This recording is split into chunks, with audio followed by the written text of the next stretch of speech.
जय श्री राधे, जय श्री कृष्णा। राजा नल और दमयंती रानी की कहानी। राजा नल और दमयंती रानी थी। दमयंती रानी ने दशा माता का डोरा लिया और गले में बांध लिया।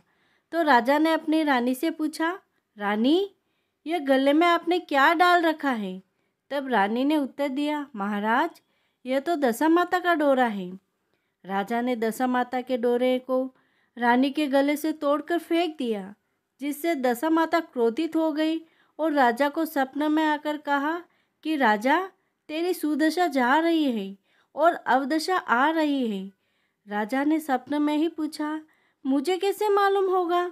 तब दशा माता ने कहा, राजा, जब तेरी इच्छा खली खाने की और रानी की चनी चबाने की होगी, वही तेरी अवदशा का प्रारंभ है। जब दशा माता का दिन आया, राजा अपने दरबार में बैठा हुआ था। उसी समय राजा नल को खली खाने की इच्छा हुई। राजा ने सेवक के हाथ खली मंगवा कर खाई। उसी समय से सेवक, घोड़े, हाथी आदि सभी चीज़ें पत्थर की हो गई। राजा का राज्य नष्ट हो गया। इधर महल में रानी दमयंती को चने खाने की इच्छा हुई। रानी ने भी अपनी दासी से चने मंगवा कर खाए। इस तरह दशा माता के कोप से राजा रानी भूखों मरने लगे। राजा रानी अपने दोनों पुत्रों को साथ लेकर निकल पड़े। आगे चलते चलते रास्ते में लाखा बंजारे की बालद मिली। राजा ने अपने दोनों पुत्रों को अमानत के तौर पर रखने को सौंप दिए और राजा रानी आगे चल दिए। रास्ते में राजा के मित्र का गांव आया। राजा व रानी मित्र के घर गए तो मित्र ने राजा रानी को खूब आवभगत सत्कार किया और पकवान बनाकर भोजन कराया। मित्र ने अपने शयन कक्ष में राजा रानी को सुलाया। उसी कमरे में मित्र की पत्नी का 1.25 करोड़ का हार एक खूंटी पर टंगा हुआ था और वही खूंटी मोर के आकार की थी। मध्य रात्रि को अचानक रानी की आंख खुली तो उसने देखा कि मोर के आकार वाली खूंटी राजा के मित्र की पत्नी का हार मुंह में निगल रही है। रानी ने तुरंत राजा को जगाकर दिखाया। ये देख राजा रानी रात्रि को ही वहीं से निकल पड़े। ये सभी दशा माता के अपमान के कारण था। राजा व रानी तुरंत वहां से रवाना हो गई। आगे जाने पर राजा रानी एक माली के बगीचे में पहुँचे। इन दोनों के वहां जाते ही अच्छी फुलवारी मुरझा गई और धूप सूख गई। मालिन बोली, ऐसा न जाने कौन अपशकुनी आया कि जिससे पूरा बगीचा ही सूख गया। राजा रानी वहां से भी रात विश्राम लेकर भागे। आगे एक कुम्हार के घर गए। उस कुम्हार के यहाँ चाक पर सोने के कलश उतरते थे।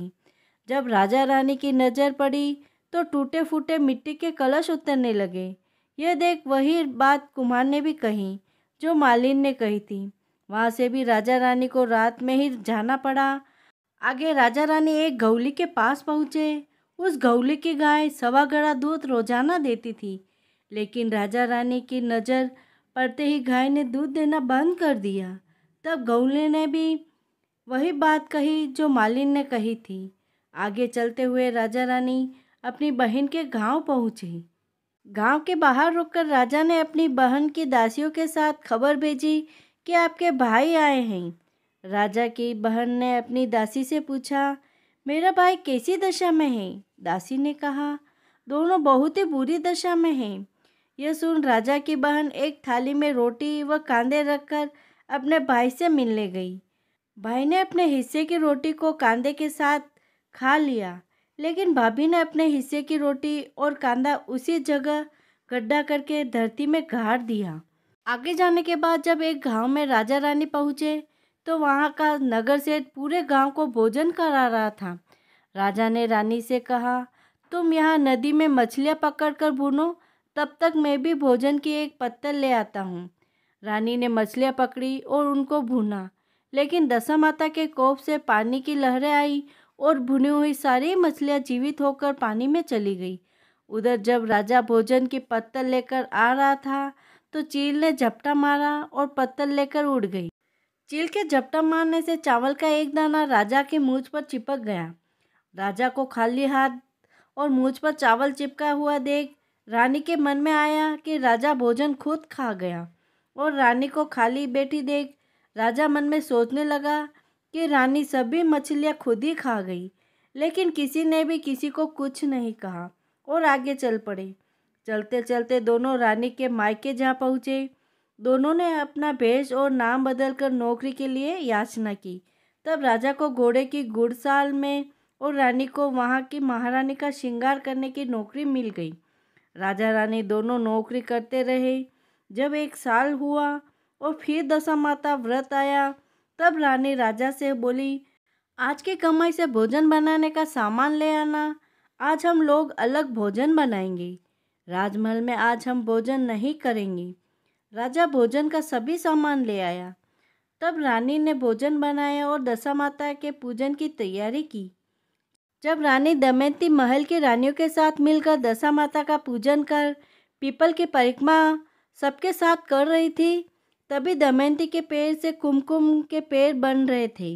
ये देख रानियां अपने पैर से होना बताने लगी, लेकिन दमयंती की माता ने कहा कि सभी रुको, हम एक एक करके परिक्रमा लगाएंगे, तभी पता लगेगा कि ये कुमकुम के पैर किसके हैं। एक एक ने जब परिक्रमा की तो यह पाया कि कुमकुम के पैर दासी दमड़ी के बन रहे हैं। पूजन करने के बाद राजा रानी ने बगीचे में ही भोजन किया। राजा भोजन करने के पश्चात कुछ देर के लिए वही जमीन पर सो गया।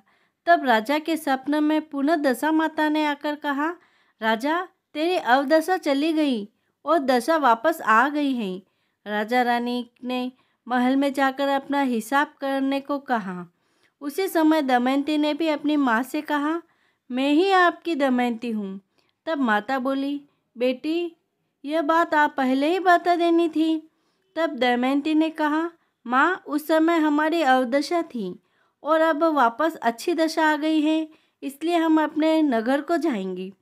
पिता ने बहुत सारा धन और लाभ लश्कर देकर पुत्री को दामाद को विदा किया।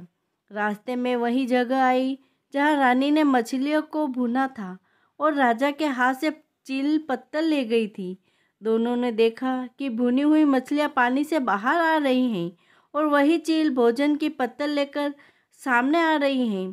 तब रानी बोली, महाराज आपने मन में सोचा होगा कि रानी सभी मछलियाँ खा गई हैं। तब राजा ने कहा, रानी तुमने भी यही सोचा होगा कि राजा भोजन की पत्तल अकेले खा गए। चलते चलते राजा जब अपनी बहन के गांव में पहुँचे और दासी के साथ अपनी बहन को खबर भेजी, तो राजा की बहन ने दासी से पूछा, मेरे भाई और भाभी किस दशा में हैं? तब दासी ने कहा, बहुत अच्छी दशा में हैं। यह सुन राजा की बहन मोतियों की थाल सजाकर भाई भाभी से मिलने गई। तभी दमयंती रानी ने धरती से प्रार्थना की और कहा, माँ आज मेरी अमानत मुझे वापस दे दो। यह कहकर रानी ने उस जगह को खोदा जहाँ उसने रोटी और कांदा जमीन में गाड़ दिया था। खोदने पर रोटी तो सोने की और कांदा चांदी का हो गया था। ये दोनों चीज़ें राजा की बहन को थाली में डाल दी और आगे चलने की तैयारी करने लगी। राजा की बहन के घर नहीं गए। वहाँ से चलकर राजा गौली के यहाँ पहुँचे तो गाय पर राजा रानी की नज़र पड़ते ही गाय ने 1.25 गड़ा दूध देना शुरू कर दिया। तब गौली बोला, आपके पुण्य प्रताप से मेरी गाय ने 1.25 गड़ा दूध वापस दिया है। पहले न जाने कौन अपशकुनी आया था तो मेरी गाय ने 1.25 गड़ा दूध देना बंद कर दिया था। तब राजा बोला, भाई पहले भी हम लोग ही आए थे, तब दशामाता के कोप से हमारी अवदशा थी। अब दशामाता की कृपा से हमारे दिन फेरे हैं। गौली के यहाँ से चलकर राजा अपने मित्र के घर पहुँचे। मित्र ने राजा रानी को पहले की तरह से सम्मान किया और वही कमरा रात्रि विश्राम के लिए दिया जिसमें राजा रानी पहले ठहरे थे। राजा रानी को तो मोरनी द्वारा खूंटे के हार को निगल जाने की चिंता थी, इसलिए नींद कहाँ से आती। ठीक आधी रात को वही लकड़ी की मोरनी खूंटे का हार वापस उगलने लगी। राजा ने अपने मित्र को और रानी की पत्नी को जगाकर दिखाया, आपका हार इस लकड़ी की मोरनी ने निगल लिया था। आप लोगों ने सोचा होगा कि हम लोग आपका हार लेकर चले गए।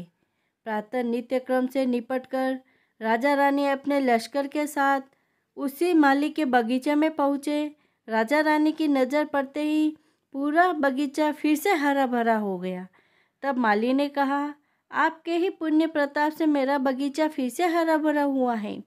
पहले न जाने कौन आया था कि पूरा बगीचा ही सूख गया था। तब राजा ने माली से कहा, भाई पहले भी हम लोग आए थे।